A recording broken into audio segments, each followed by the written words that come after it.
Zee 24 तास एक पाऊल पुढे. वैराग्याबद्दल असं म्हटलेलं आहे, तपोव्रतांचा मेळावा, जयाचे ठाई पांडवा, युगांत जया गावा आत येता.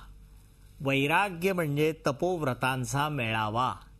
वारीचे ठिकठिकाणी जे तंबू पडतात, तो तंबूसुद्धा तपोव्रतांचा मेळावा असतो, नामधारकांचा मेळावा असतो.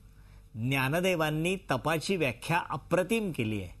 ज्ञानदेव म्हणतात, तप म्हणजे माझ्या मीपणा सोडून व्यापक होण्याचं सातत्य, खंड न पडता वृत्तीशी आनंदाने इमान राखणं, सर्वात्मक ईश्वराची पूजा मनापासून करणं.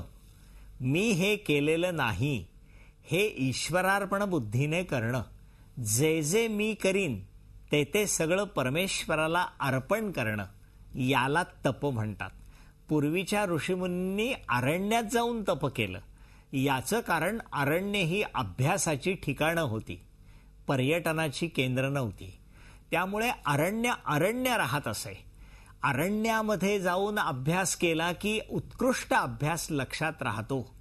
आणि अरण्यातल्या अभ्यासाला तप म्हटलं जातं, कारण तिथे आपली वृत्ती आणि देह तापवून घ्यावा लागतो. कुठल्याही गोष्टीतलं सातत्य पार टोकानाला ज्या वेळेला नेतो त्यावेळेला तो अभ्यास आणि ते तप होतं. ट्युशनमधून होणारा अभ्यास तप नाही होत. ज्ञानदेव, तुकाराम, एकनाथ, समर्थ रामदास हे ट्युशनमधून आलेली माणसं नाही आहे, इंट्युशनमधून आलेली माणसं आहे. इंट्युशनमधूनच तप, बुद्धी, उदारता, कृपा या सगळ्या गोष्टी येतात. आणि अगदी खरं सांगायचं म्हटलं ज्ञानेश्वरांच्या भाषेत तर तपाला सुद्धा गुरुकृपेची जोड लागते, तरच वैराग्य निर्माण होतं. श्रोते हो, अंगाला राख फासणं म्हणजे वैराग्य नव्हे. वैराग्य याचा अर्थ ज्ञान आणि भक्ती यांचा समतोल. मीपणाची केली बोळवड, एका जनार्दनी श्री दत्त ध्यान, याला वैराग्य म्हणतात. वैराग्य म्हणजे मीपणाची सगळी बंधनं नाहीशी करून आपण होणं. हे माझं नाही आणि हे तुझंही नाही, हे आपणा सर्वांचं आहे.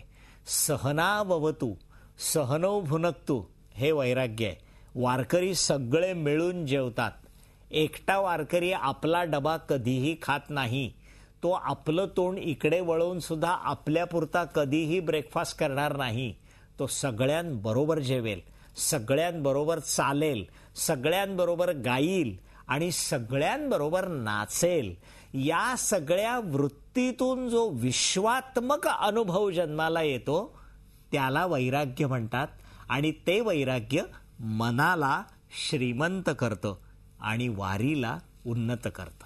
झी 24 तास एक पाऊल पुढे.